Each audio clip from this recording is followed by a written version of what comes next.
Good evening. Welcome to Health Quest. I'm Deborah Arneson, your host for the evening, and tonight we have just an exceptional number of shows going on here, and we're talking about kids and health, and we have with us once again Bonnie Minsky, who is a renowned nutritionist working with children in the northern suburbs of Chicago, and she is kind of my guru in many ways. I mean, Bonnie just always has, you know, if I've had a question in the past when I was starting out, I'd call her and she'd guide me and lead me to the right waters, so to speak. So she's just a wealth of knowledge, and I know you have a crazy busy schedule, and you're busy writing books, and you're doing newsletters, and you have your webpage, and you're helping moms and kids all over, you know, the north side of Chicago and the Chicagoland area. So thanks for taking time to be here. You're welcome. I'm thrilled to be here as always. Well, Bonnie, you're just precious to give of your time and your energy. I really appreciate it.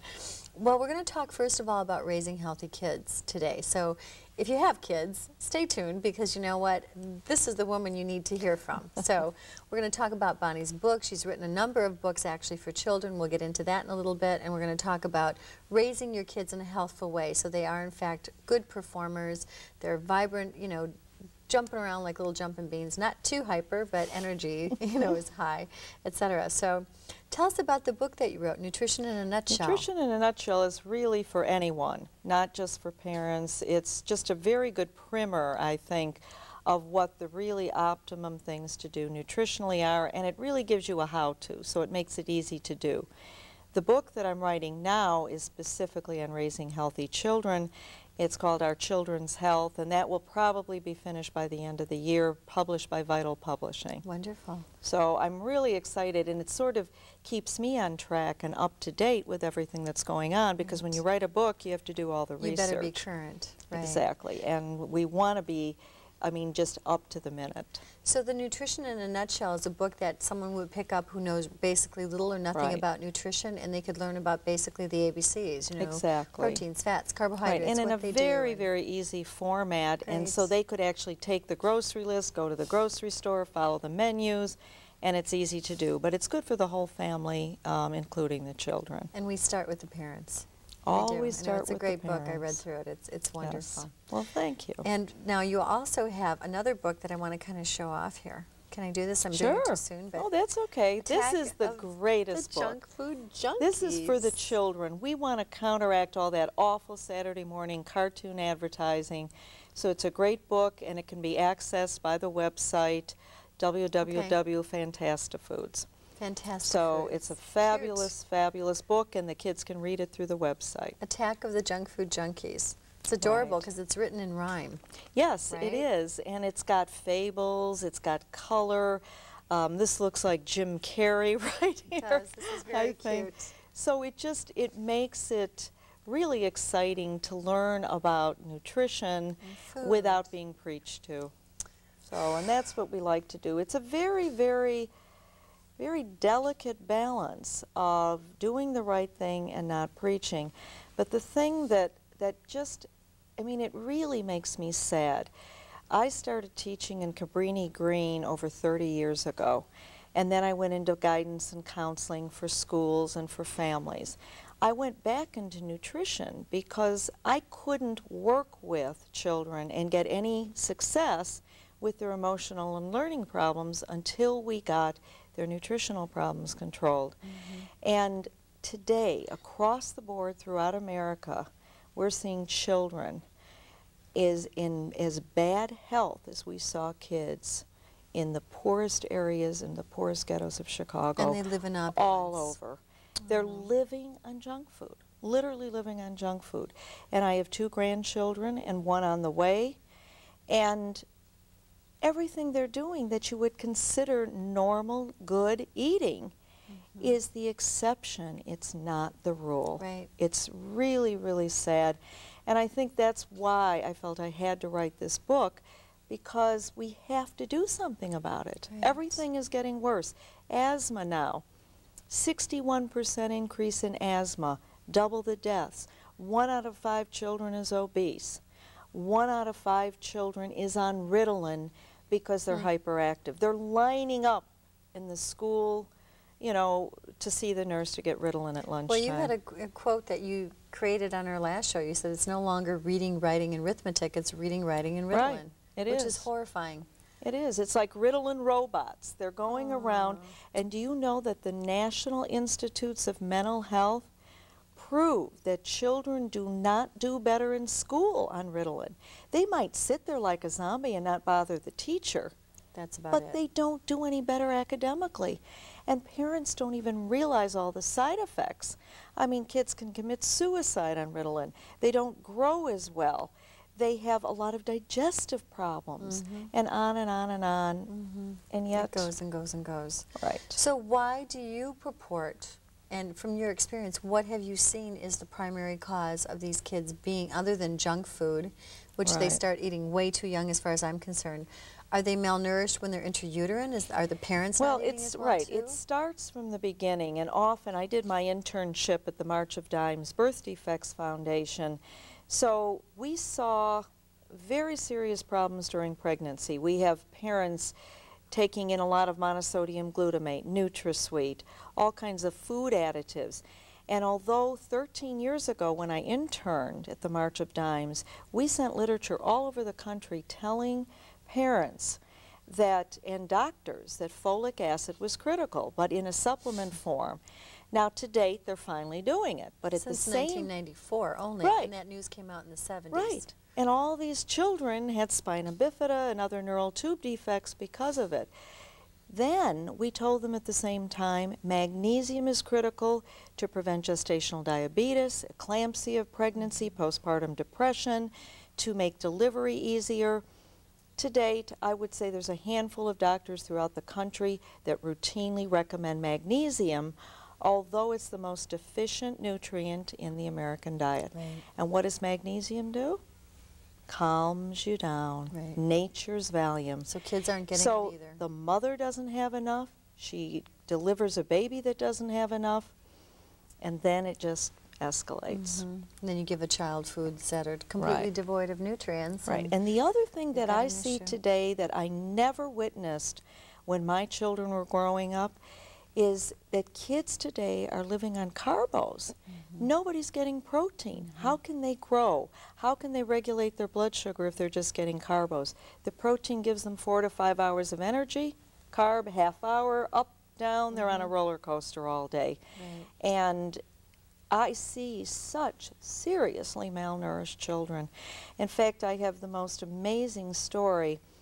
A psychotherapist mother called me and said, I don't know what to do. My 3-year-old has been put on liquid Prozac for a psychotic episode. Oh, ridiculous. And I said, well, what's wrong?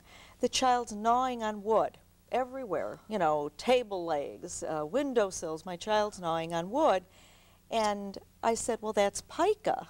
That's a non-food item problem. Right. It's usually caused by mineral deficiencies. Right. So I said, well, what did the complete blood screen show that tests for iron deficiency and a lot of other different subtle mineral deficiencies?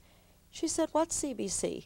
One of the best children's hospitals in the country did not run a CBC. You're kidding. We ran the CBC. The child was extremely anemic, corrected the anemia, no longer Quit gnawing on psychotic. wood.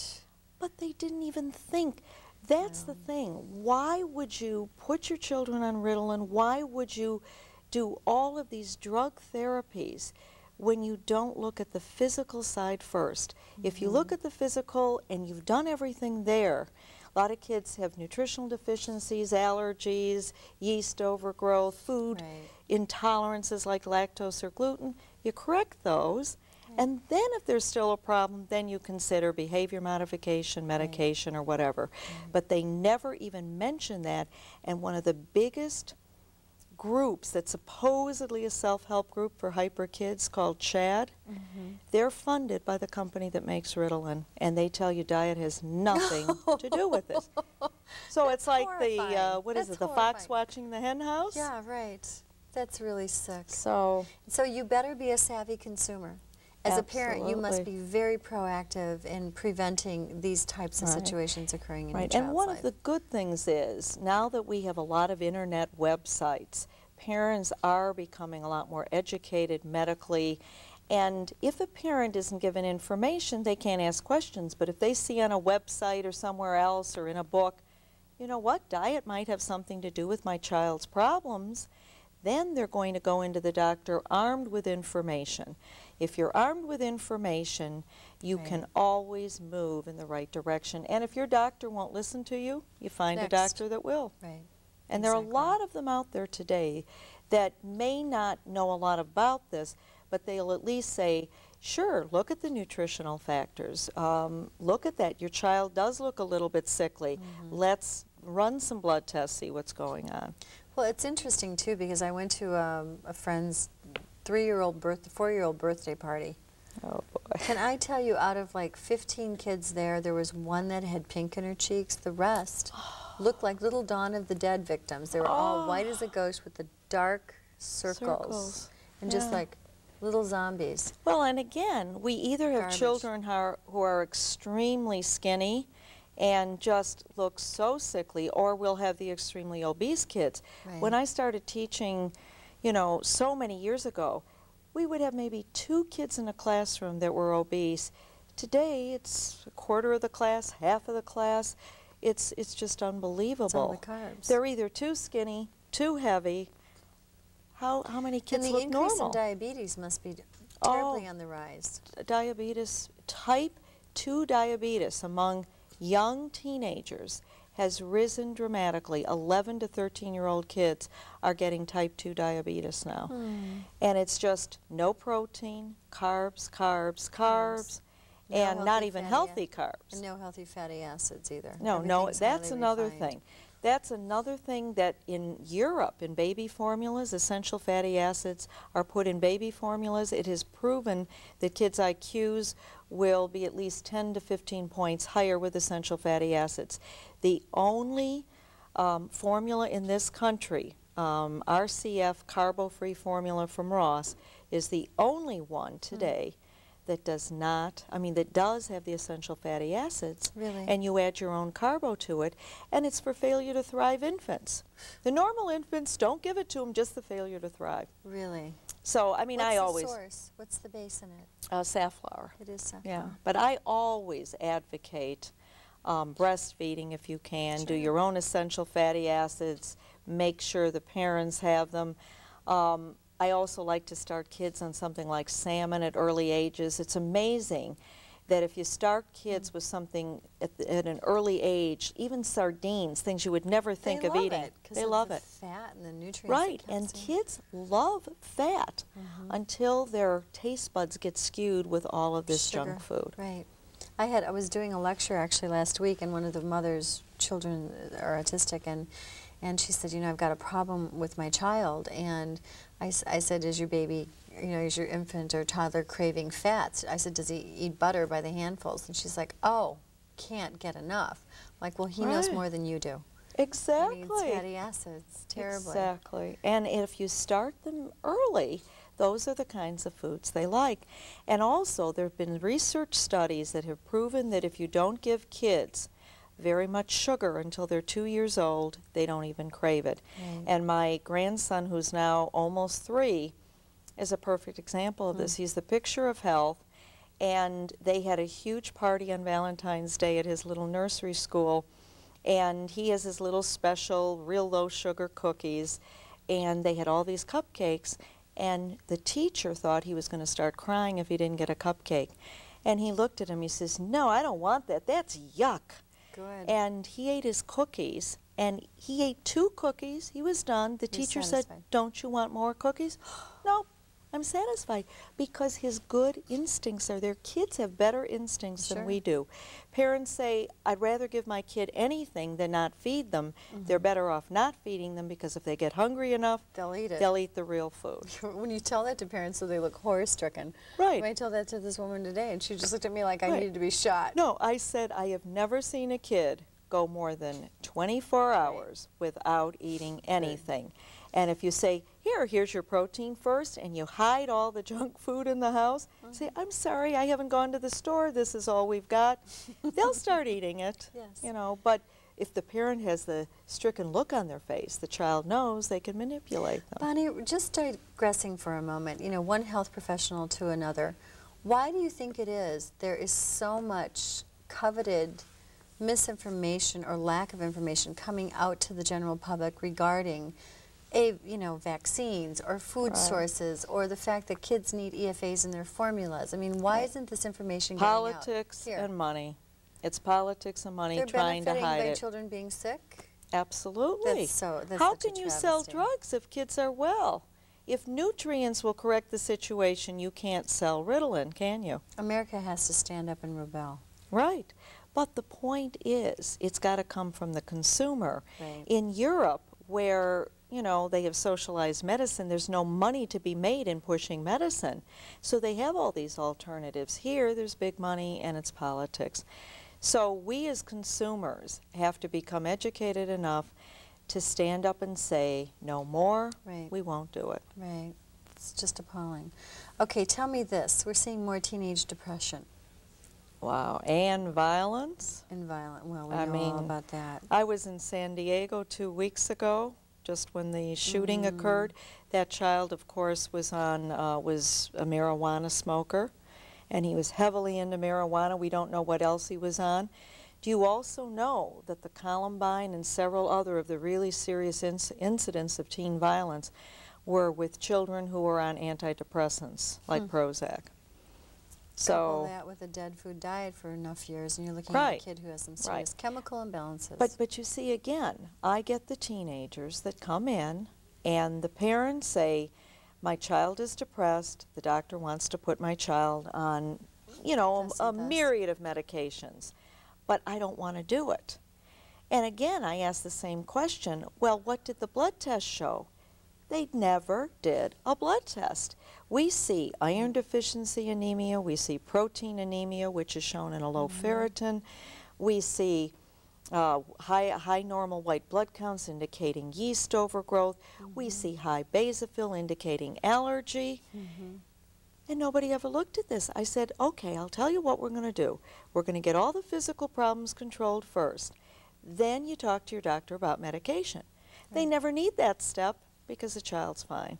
Isn't that amazing? And it empowers somebody to have control, to do something for themselves, rather than having somebody on the outside saying, Controlling their poor medication. you, you Right. need meds. Well, why is it they're not doing proper blood workup on these kids? Because if they find out that it's a physical problem, they have to treat that instead of Giving giving the the meds, drug. which is the quick fix. Between what you and I do when we sit down with somebody, we spend an hour and a half with them going over all of the information. That is not done. You go into the doctor's office, quick diagnosis, here's the medication, get out. You've Right. got 10 to 15 minutes and you have to get out. So you don't have the time to spend with them. Right. But if a doctor thinks there could be something else, they could refer to a good nutritionist. Right. But very seldom do. Well, I've referred a number of people to you within my family. I don't think they've called, have they? I don't think We got so. an Arneson call? You can Okay. lead a horse to water, you can't make him drink. Oh, Madonna mia, we won't even go there. So, what is this about the incidence of reverse anorexia? Why is this going on? Well, again, obesity and anorexia are often two sides of the same coin.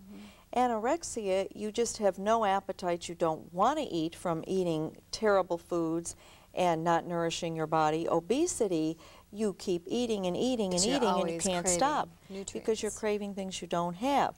But studies have shown that kids who have anorexia and severe eating disorders where they can't stop eating are almost always extremely low in zinc.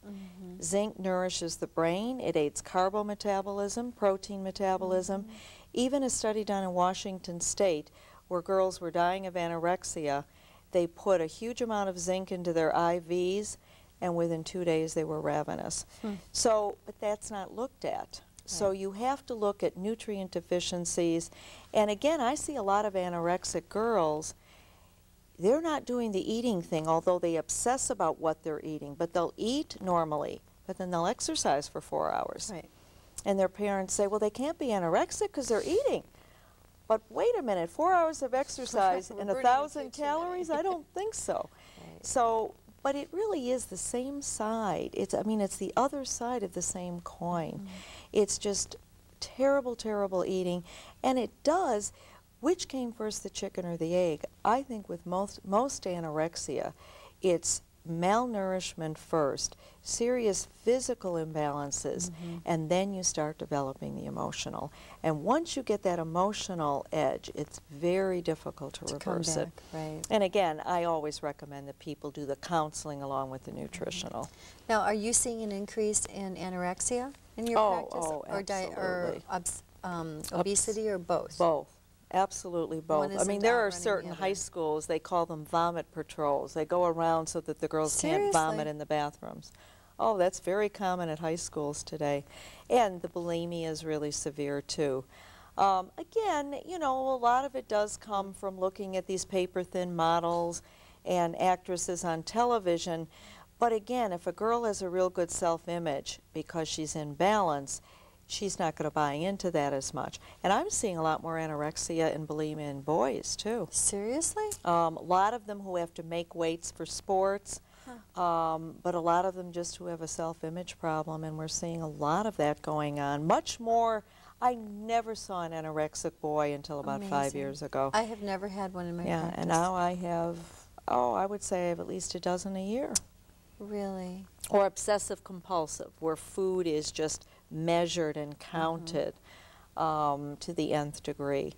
But again, it starts with malnourishment, starting with pregnancy, with not breastfeeding and giving terrible formulas loaded with carbs. What are parents supposed to do about formulas, by the way? Because there aren't any to speak except of, for the Ross. that one isn't great either. It's just better. Milk-based? No, it's soy-based. Just And soy-based? again, they have definitely proven that the milk-based formulas, unless they're hydrolyzed so that they're pre-digested, are a major cause of type 1 diabetes in children. So I don't recommend the milk-based formulas. And all of the things they're saying about, oh, soy could do this, maybe the child's going to have too much estrogen, that is absolutely ridiculous, and no studies have proven that to be the case. Well, it takes a pretty mucked up liver not to be able to break your metabolites down Exactly. efficiently, so. But again, if parents, if the mother can breastfeed for at least 6 months, or a year, of course, would be wonderful, and then wean to like a soy milk or a rice milk that's calcium fortified with a lot of essential fatty acids, it would be great. And you can even put safflower oil or other essential fats into soy milk or rice milk. But you can't give that to an infant. So, but if they do have to do a formula, you can just add a few of your own things to it. I would always recommend adding the essential fatty acids. Right. So, and So I've you worked like with the people doing flaxseed that. oil? Yes, that's excellent too. Okay. You know, whichever one the child does best with is the one we would probably go with. There could be a mixture of several. Okay. All right. So you like the soy base and then just kind of compounding Add on some top of those, that. and then as soon as a child's able to eat real food, we push the fats and we push fish, especially fatty fish like salmon, sardines. Cold water. Okay. Right. So we know our kids aren't doing well in this country. How do we start changing this as parents? Oh, well, first you can buy my book when it comes out. Absolutely. And Well, the first book is out, isn't it? right, Nutrition okay, you in buy Nut- the first book. Get the nutrition in a Right. nutshell. So that will be for the parents to be as healthy as they can when they conceive. Because if the parents are bringing garbage home for themselves, the kids are never Right. going to subscribe to anything And you can other say, oh, than that. don't eat that. That's for mommy and daddy. I can eat Not the cookies fair. and cakes and candies. Right. It's not Right. fair.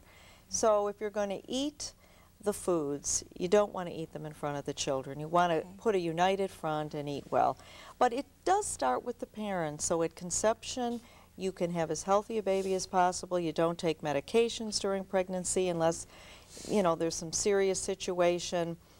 After birth, and we can talk about this in another session, you are very careful about how you vaccinate, and you breastfeed as long as you can, and you get the essential fats. You start them out on a lot of proteins, fats, very little carb, and the healthier the better carbs. So you believe a high-protein breakfast is good for kids? Excellent. Like I what? always recommend protein first. Egg is wonderful. Great. And even though egg white I don't recommend until a year, egg yolk, because it's a complete food, loaded with B12, we give egg yolk, you know, probably about 6 months.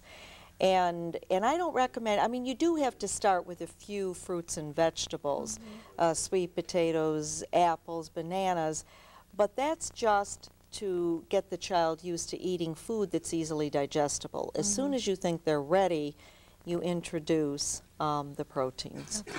So, and then by a year, if they have a good amount of proteins and fats, you can easily stop breastfeeding. Isn't that great?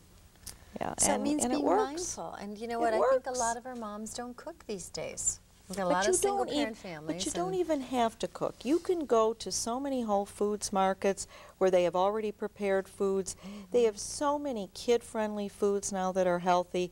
Believe me, 15 years ago, when I was revamping our whole family's eating habits, it was much more difficult than it is today. Right. There's no excuse today. I have a quick question as far as your opinion and your stance on hormonally treated meats and genetically engineered foods, of which 70-some%. Awful, awful. So That's the mainstream of our population goes to store, you know, Right. standardized grocery stores, not Whole Foods. What do they do? Right. Well, you see, a lot of grocery stores today do have those options. The genetically engineered foods are harder to avoid.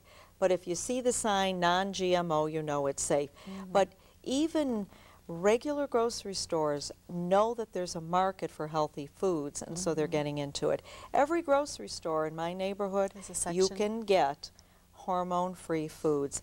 And with so many of these animal byproducts being fed to animals, you have no idea what's in them. If they're organic Right. or kosher, Right. they will be much, much safer. Right. And so again, that today, you have to do a little bit more homework, and it might cost you a little more, but when you talk about your total health, it's worth it.